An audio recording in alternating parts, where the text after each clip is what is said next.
Welcome to the Broncos Podcast with Troy Renck. I am Troy Renck from the Denver Post. Thank you so much for joining me from wherever you are, on your car, in your car, racing around town, listening at work on the AirPods. Thank you so much for your support. I could not do this pod without you. Well, Broncos country, you've reached the final week of the season, and the Broncos are relevant. If I had told you in August they were going to play a win in your end game against the Chiefs, I think 90% of you would have taken that. A 10-win season. They've already got a winning record. They ended that streak of 7 straight losing seasons. And now they're attempting to end the second longest active playoff drought in football. 8 seasons it's been since the Broncos advanced to the playoffs. And they are looking to end that streak against the Chiefs bench. But that doesn't make it any easier. It could be greasy. Listen, the Broncos are a 10-point favorite. Would it absolutely be a cheese grater to the shins if they lost? 100%. Would it change the view of the season? Not necessarily. But this is a very winnable game. It's not going to be easy. It's always greasy against the Chiefs. Remember, they're 1-17 in their last 18 against the Chiefs. So just the Chiefs jersey on the other sideline tells you the challenge that's ahead. The Broncos are a 10-point favorite. And I believe, Broncos country, this is going to give you a moment of unbridled joy to begin the game. But underneath, like with all fans, there's that feeling of insecurity and worst-case scenario. I know this when people ask me, what team do you root for? I say I always root for the team my sons were on. And you have irrational and delusional joy. And it pretzels you into weird logic of trying to make sense of stuff. But there's also that when something goes wrong, you fight the temptation and urge to, and that gravitational pull of, oh no, here we go again. It's going to be awful. And so that's all going to be there on Sunday. It's not a game 7. It's been characterized. It's not a game 7. I don't see the connection to the Nuggets because, again, the Nuggets are different. They're at home. They're a favorite defending champ. There's so many differences to that game where they lost to Minnesota. But it is a win and you're in. So this is, by all accounts, a playoff game for the Broncos. It's a game that sets up well for them. And I believe if they get off to a fast start and they allow you, Broncos country, to get loud, to play a factor against a backup quarterback and some backup linemen, the South stands going nuts, having that kind of noise. And I think the crowds have been amazing, especially that Monday nighter against Cleveland. There has been times where I thought the crowd helped pull the Broncos through. They're going to need that on Sunday, but they have to do their part to get ahead and play competent football. You can't get down 13-3 against the Chiefs backups and say, oh, the crowd's got to pull us through. No. That's not the crowd. That's you. And it's going to be greasy. But you always would rather have the opportunity to go to the playoffs. And so what if they go to Buffalo and get smoked? Who cares? The only way you can have growth is to experience some of this stuff. No more hypotheticals. Just go there. Who knows? You get into the party. It's way better to be under the velvet rope than to ask people what the party's like as they come out the door. And maybe you didn't have a great time, but you learned from it. You learn and you get more of a sobering look at your roster of, hey, we did this, but we need this. It's all good if you get to the playoffs. And I know I say that, and they could get absolutely thrashed, 40-10. But again, even in that, there's positives because it reveals where you are. It sets truth to your roster. Not, oh, man, if we got to the playoffs, we could have done some damage. That's why it's a positive. But they have to beat the Chiefs first. Win and you're in. And it sets up well, but it is unnerving. I don't blame you, Broncos country. You've been catfished for the better part of 8 years. You've had 2 straight times against the Chargers and Bengals to get this done. It hasn't happened. You really should have against the Chargers. Bengals, frankly, I did not like the way Sean Payton coached the end of that game and not going for 2, but the Bengals were better than for 90% of that game. Chargers game you should have won, in my opinion, the way you were playing. But it doesn't matter now. You got one left to get in. So we're going to talk about that. We're going to talk about this Chiefs game. We're going to talk about the Pro Bowl snubs as well, the guys who got it, the guys who got left off, and, of course, a little bit about the offensive identity, what this season means, what it means for Sunday kind of moving forward. You guys are the best. Thank you so much. We'll be back right after the break. Have you been hurt in a car wreck or injured at work? What are you waiting for? Give my friends at Hoggett Injury Law a call. Their motto, with us, it's personal. That's because it is. Known Darby Hoggett forever. We watched our boys play baseball across the country. We talked a lot of Broncos. Darby texts me once a week, twice a week, suggesting trades, lineup changes. He is so into the Broncos. I've become his good friend. Many of his clients become his good friends. You don't even have to pay Darby up front. If your case goes as planned, Darby will be the one writing checks to you. So again, if you've been injured in work or hurt at work, give Darby's team a call. It's 1-833-HOGGAT, 1-833-HOGGATT, or visit the website at hoggettlaw.com. BetOnline continues to be the world's most trusted betting platform and your number one source for online betting. From the earliest odds to in-game line betting, BetOnline provides you with all the action and the ability to watch the games as they happen. They have the largest selection of odds on everything: football, the NBA, college hoops, NHL, UFC. Head to BetOnline today, and don't forget to use this promo code, BELIEVE, BLEAV. That's BLEAV for your welcome bonus on your first deposit. BetOnline. The game starts here. Welcome back to the Broncos Pod. I am your host, Troy Renck from the Denver Post. If you want to see kind of what my pod looks like in print, you can read my columns at the Denver Post. I have another column about Bo Nix that I wrote Wednesday that's out there on the Denver Post /sports, the opinion page. You can see my columns. I've been writing 2 to 3 Broncos columns a week since really training camp, but certainly since the season began. Cannot thank you guys enough for your support, for clicking on there. A lot of my personality that you see on the pod, I would hope you see in my writing. That's who I am. I write pretty much the same way that I talk, which is probably good or bad, but it's who I am. That's my voice. So appreciate you clicking on there and checking those. There's sometimes a little more in depth, more stats, but that's on the denverpost.com. Well, folks, we've reached the final game, and I'm not going to call it the finish line. It's only the finish line if they lose. They got to cross it. And they're playing a Chiefs team that is going to be compromised by choice to rest players. I had people on social media say they're not going to rest people. They're not going to rest people. They always rest people when they get the number one seed. That's who they are. That's what Andy Reid does. And if you want to tell me the Broncos could lose to the Chiefs against the bench could send the Broncos to the beach. 1, 2, 3, Cancun. It could happen. The Broncos are capable of losing to anyone. They're also capable of being in a game with anyone this year, outside of the Ravens. But, folks, there's no Patrick Mahomes, no Travis Kelce, no Chris Jones, no Trent McDuffie. The first 3 of those names I mentioned are all Hall of Famers. So don't tell me that the Chiefs are fine. They're not. The Chiefs' superpower is they own the Broncos, and they're well coached. So the guys that come in are going to have the same scheme, but it's not the same team. Andy Reid is going to go down as one of the top 5 NFL coaches of all time. He's entering the path, and he might be the second, depending on how you see Belichick and Vince Lombardi, if he wins another Super Bowl. But Andy Reid never won a Super Bowl without Patrick Mahomes. He was a great coach. He never won anything with Donovan McNabb. Never won anything with Alex Smith. I mean, so that's one. So you take Mahomes out of it, the best third down passer in the league, the best fourth quarter player and quarterback in the league. It's a difference. It's a difference. Carson Wentz is a functional backup. But if you cannot beat Carson Wentz, you do not deserve to go to the playoffs. It's really that simple. But they're going to be competitive. It's a division rival. These games are always close. And regardless of the roster, it's going to be greasy. That's why that line of 10 points, I would never take the Broncos to win by 10. Just because of the nature and the pressure. It all sets up this way, folks. The Broncos need to get off to a good start to allow you, Broncos country, into the game. Allow you to play a factor in the game, South Stands. Allow you at that north end zone to play a factor with Carson Wentz and 2 or 3 new offensive linemen. Because you make them go to 1st and 15. You make them go to 1st and 20 because they're holding. They can't hear the count. They get a late jump, so they grab. The Broncos can win that kind of game. Broncos already set a season sack record with their defense. That is the key. You punch first, you get ahead, and you play downhill. The worst case scenario for the Broncos is 10-10 at half. You're losing 13-3.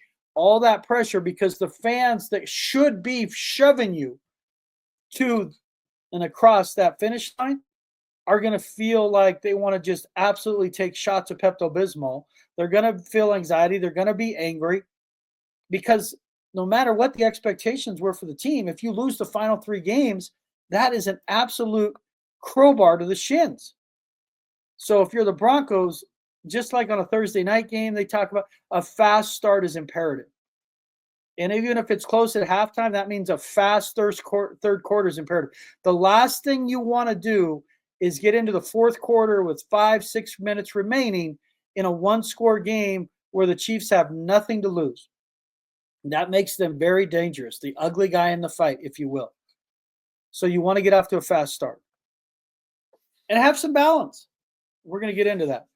But it would be important for the Broncos to reach the playoffs. And again, who cares if they get smoked by the Bills? Who cares, really? That's an experience you can learn from, grow from, and give you a real truth test, truth serum about your roster and where you need to go. It's not a bad thing. You go to the playoffs, give me a break. You haven't been to the playoffs since Peyton Manning. And that's where Bo Nix can join these guys. He would be the first quarterback since Peyton Manning to lead the Broncos to the playoffs. He'd be the first rookie quarterback since John Elway to get to the Broncos to the playoffs. Elway did it in 83. And for all of you, oh my God, Elway, he was amazing that year. No, he wasn't. He was 4-6, 14 picks, 7 touchdowns. Elway became, 3 years later, an MVP type player. He wasn't great as a rookie. He got benched multiple times, but he got him there. And getting them there for Bo Nix would matter. Bo's had a couple of defining moments that got erased this year. He should have had his defining moment at the Chiefs and the blocked field goal to erase that. He should have had his defining moment at Cincinnati with the Marvin, do you believe in mimsicles? I do. Should have gone for 2 in that game. We'd be saying Bo Nix has some of that Jaden Daniels magic, or as we know here in Broncos, a little bit of those glimpses of that Elway pixie dust in the fourth quarter. Like, that's not Bo's fault. He did what he was supposed to, and things happened around him that didn't work out. The coach decided not to go for 2, and you end up losing the game in overtime, get walked off, and Kansas City get a field goal block. But Bo's moment will be his accomplishment. Getting the team to the playoffs will be his moment. But you can beat the Chiefs. Got to have some balance. You got to pressure the quarterback. The way to win this game it's very simple. Win the takeaway battle. Force Carson Wentz into uncomfortable 3rd and longs. Force him to make throws he doesn't want to make against really good pressure from Benito and Cooper. Force him to go at Surtain, and I believe Riley Moss will rebound. I know I got criticized. You guys thought Moss was a big deal. Moss, I knew he was going to be rusty. The only criticism I have of Moss is he just didn't make plays on the ball. His coverage wasn't terrible if you go back and watch. Trust me. He just wasn't making plays on the ball. It's a learning experience for him. It's just a very difficult game to come back against that Bengals offense. They are on an all-time heater with Burrow, Jamar Chase, and T. Higgins. And yes, I want T. Higgins in a Broncos uniform. I said it during the season. I get you don't want to pay a receiver. The Broncos need a number 1 receiver. We're going to get into that later. But T. Higgins showed you what a 1 looks like. And he's not even a 1 on his own team. But the Broncos can win this game, folks. They can win this game. It's a very clear blueprint. Stay balanced, protect the ball, get after Carson Wentz, make his life miserable. Don't give him soft zone coverage. Don't let him get into a rhythm after not playing all year. Get in his face, play aggressive man, make him get off his spot and do things he doesn't want to do. That's how you beat a backup quarterback.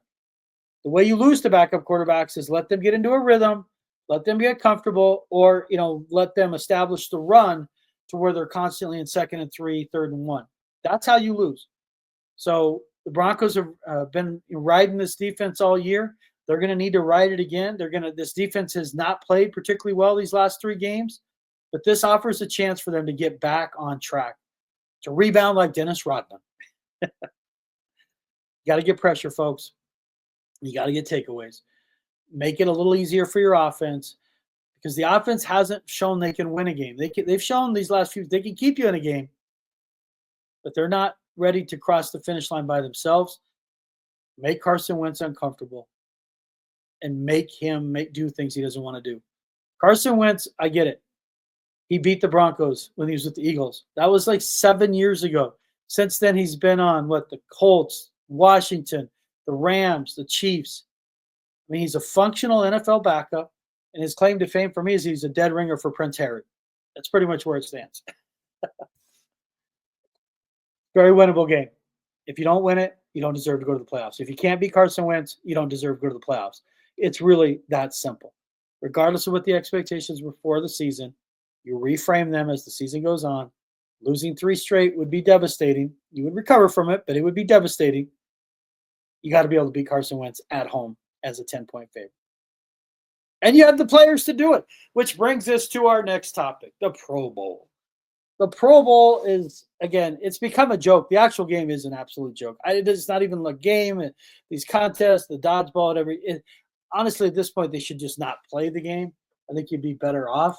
But when you look at the Broncos, they're starting to get a little more respect, which is encouraging. One of the things that's hard is when you're a bad team, people don't notice you. And that is true whether you're a kid's trying to get all conference in high school, whether he's trying to get all conference in college, whether you're trying to get Pro Bowl. It is very difficult to do when you're on bad teams. But the Broncos got some love and well-deserved.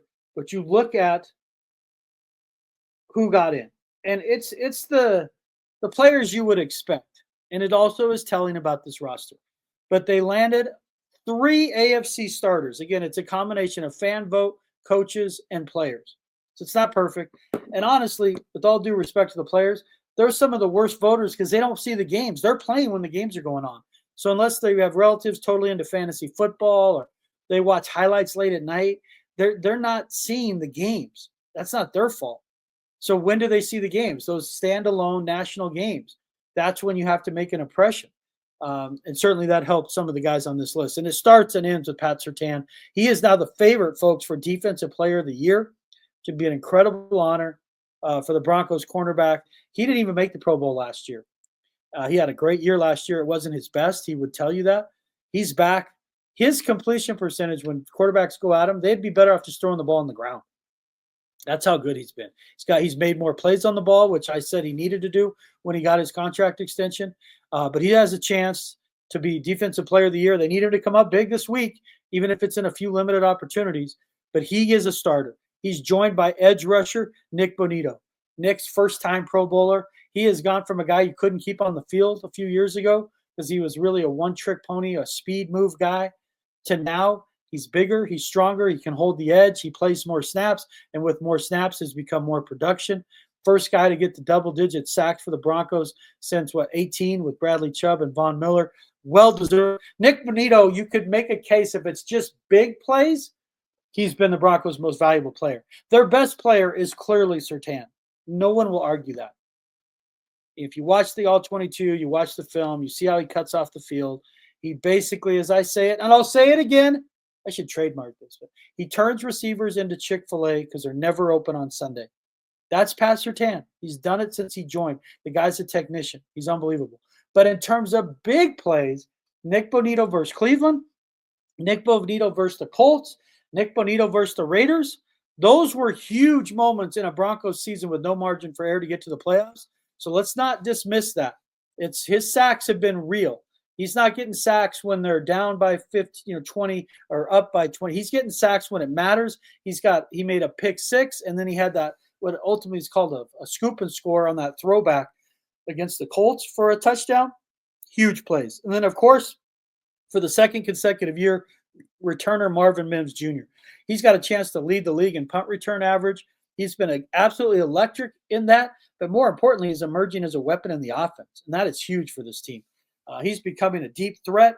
He played the best game of his career, clearly, against the Bengals. The 51-yard touchdown where he outran the defense, took the top off, and then the 25-yarder where he high-pointed a ball over Mike Hilton with 8 seconds left, fourth down. I mean, it doesn't get any bigger than that. So Mims' role is growing. He's playing significant snaps now. Early in the year, he wasn't playing hardly at all, which was shocking because Jerry Jeudy's gone. And the whole idea, the reason he wasn't playing more last year is because his path was blocked by Jeudy. Well, he couldn't get on the field. He's on the field now. He's doing damage. Marvin Mims makes it as a returner for the second consecutive year, joining Pat Surtain and Nick Bonito. So that's impressive. You take 3, and Benito obviously a surprise. You have predicted that before the season. And so congratulations to those 3. So what does it look like in terms of reserves? First alternate, right guard Quinn Miners, and long snapper Mitchell Fraboni. I don't know how the long snapper thing gets voted on, but he hasn't had any mistakes that I remember. And that's what's crazy. That role, literally, you're looking for 100% accuracy as a long snapper. 1 or 2 long snaps, and 1, it's a bad season. 2, you're probably cut. 2 or 3, you're cut. It's crazy. Fraboni's been great, and he's a first alternate along with right guard Quinn Miners. I think Miners got hurt by a slow start. The first couple of games, he did not play particularly well. He's been an absolute wrecking ball since. And if you watch the All 22, it shows that. So Miners a first alternate, which means he's got a good chance to get in if somebody bails out in terms of the honor. Third alternate, left tackle Garrett Bowles, kicker Will Lutz. Bowles, in terms of, I think he's allowed 1 sack all year. I told you I was the one advocating to keep him on an extension because I don't like this draft. I didn't want the Broncos to have to go into the draft forced to take a tackle. Bowles has been very good. He's a really good offensive tackle. Is he a top 10 tackle? No, he's probably not. But he's really good.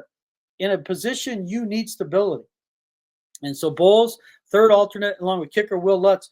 Lutz, outside of the block field goal against Kansas City, which obviously wasn't his fault, he's been a terrific year. He's been a guy that Sean Payton brought from New Orleans who's absolutely been money for the Broncos. Fourth alternate, Bo Nix.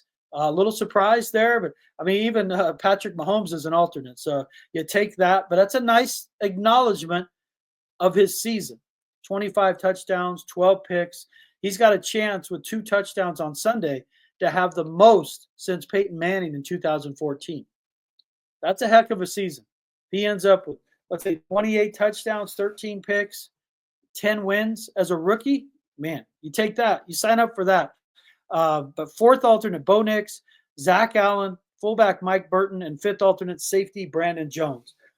But if you look at this, there's an issue here offensively, and we'll get to that. Quinn Miners, Bowles, and Nix. The only offense, and fullback Mike Burton, that's kind of a weird thing because there's like no fullbacks in the league. But no skill players, no receivers, no running backs, no tight ends. That's a problem. That tells you kind of where this roster needs to go in this offseason. The biggest snub is clear.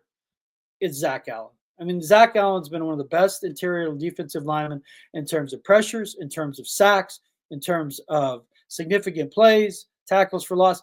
Every metric, Zach Allen, as I call him, Sack Allen, got 8.5 sacks, folks, right?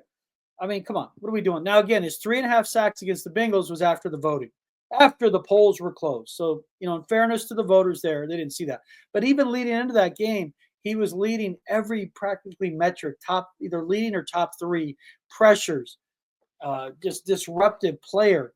I know they say it's like, well, it's the year after you were good, you get Pro Bowl honors. That is such a bullshit explanation with today's internet and everything that's available on social media. We live in an instant gratification society, and a guy has to wait till the next year that he was good to get a Pro Bowl. Give me a break. That is dumb. It's all there in front of you. I mean, so again, you shouldn't have to have like the greatest season in the history of the position to get recognized to be in the Pro Bowl. You're one of the top 3 guys in interior line. You should be on the Pro Bowl. And he's not. He wouldn't shock me if he does a Justin Simmons, no Pro Bowl, and gets all pro recognition. I could definitely see Zach Allen being like second team all pro, 100%. But he was the biggest snub. There's no way around it. He deserved Pro Bowl honors. And again, people are like, who cares? I'll just say that having coached kids for 15 years, having kids that played for me that get honors, my own sons, that all conference stuff matters. You want that recognition. You don't want it the wrong way. You don't want any charity. You don't want any handouts. But when you have a good season and you look at it compared to someone else, you want to be recognized. It doesn't validate your existence, but it's nice. And it should be done correctly given the access we have to stats and film. So anyway, Zach Allen, fourth, he was the biggest snub. And we end this pod with, what does this Pro Bowl tell us with these Pro Bowl selections? Because the Pro Bowl itself is a joke. They play, was it flag football? I've lost track. I don't even watch it. I know people do, and I get it. It's NFL football. Once you put that title on it, people are going to watch or they're going to bet on it. They're going to do whatever. But the Pro Bowl has completely lost its significance. It's easily the worst all-star game in professional sports, even worse than the NBA where they play no defense and it's a layup drill. But what does the Pro Bowl say about the Broncos? And I think it's very clear, and it's a larger point as they finish this season. The Broncos have got to add more skill players around Bo Nix. And you want to tell me, Bo's had all the help he needs. Look at that great defense. Look at the special teams. That's fair. That's fair. But as a quarterback, he needs more weapons around him. I don't think we can fairly evaluate the ceiling of Bo Nix until he gets better weapons around him. Starts at tight end, whether that's Tyler Warren from Penn State, who was just remarkable in their last win. He is a jack of all trades, a guy you can line up anywhere. You can give him the ball to run it. He can throw it. He's really good in traffic, great hands, a guy that I could see in an easy, smooth, seamless transition to the NFL. Would he be available around the 20th pick? That's a bigger question. You have Colston Loveland, the kid from Michigan, another kid. Both these guys are willing blockers, if not good blockers. That's part of it. Hard to get a guy in the field if he's just a flex tight end. We saw that with Dulcich. They get stereotyped. They get typecast. Oh, here comes the guy in the field. They're throwing. You need a guy as tight end, preferably, who can block. So when he's in there, you're able to do multiple things, not just, he's in, they're clearly passing either to him or someone else. But you got Tyler Warren, you got Loveland, you got Harold Fanning Jr., you got Taylor, Jason Taylor's kid, I think Mason Taylor from LSU. You're going to have options at tight end. I think you have to address it. I just don't overthink that one. If Warren's available, and if you have to move up 1 or 2 picks, I would even think of doing that. But if he's available, you take him. Keep it simple. I think it's clear you need to get another running back, whether the kid from Iowa, you go out. I know everyone loves Cam Scatterbo. I don't know if he is an every down back in the NFL. Do I want him on my football team? I do. He's a football player, as they say. He can play special teams. He can hit you in the mouth. He can play short yardage. There's a role for him. A role as an every down back, I don't know about that. I don't know. I'd have to see it at the next level, but I want him on my team. But as a second round, if you're going running back in the second round, you're probably thinking the kid from Iowa. Genty's not going to be available. Everyone is already connecting Genty to the Cowboys. I'll be shocked if the Cowboys don't take him. They do a lot of obvious picks. But that's a position of need as well. Someone to bring in to compete with Audric Estime. You keep Jaleel McLaughlin as your kind of X factor, just Swiss Army knife. You move on, unfortunately, from Javonte Williams, and you have Estime competing with another guy for that starting nod at running back. And you need a number one receiver. And I know people get weird about paying a receiver in free agency, and I do understand that. But sometimes you have to spend some money. And T. Higgins, if you didn't think he was the number one receiver, I don't know what else to tell you. Does he have hamstring issues at times? Yes. Does he get injured? Yeah. He's 26, though. He's in his prime. He showed you what it looks like. It's not just Burrow. Burrow helps any receiver. Yes. T. Higgins is a legit number one. And if not him, you have to look at how you're going to form this roster. Because Courtland Sutton is a really good player. He's not a true number one. He's going to struggle to reach 1,000 yards for the season. That's not a number one receiver, folks, in the NFL. It doesn't mean he's not good. He is. And he's been nails on third down for Bo Nix. But when you look at his year, he's at 983 yards, 7 touchdowns. So he's going to clip it. So he's going to end up with like 83 catches and 1,050 yards and 8 touchdowns. That's a really nice year. That is perfect as your 2. If Higgins or someone of that ilk is at 1,300 with 10 touchdowns. And it would make Sutton's life easier and how they cover him and slide coverage over to him. So, again, I think what the Pro Bowl voting showed us, and it's shown us these last few weeks, the Broncos need more weapons. If Sean Payton is going to intentionally and deliberately call more passes and live in that space of 35 to 40 dropbacks, they've got to be better and more dynamic when they do run the ball, but they've got to have better receivers. And that starts with a tight end. It starts with a number one, somebody to join Courtland Sutton as a true threat that defenses have to account for. And hopefully they still have enough to get to this finish line and cross it on Sunday. But it does reveal this Provo voting what is up with the Broncos.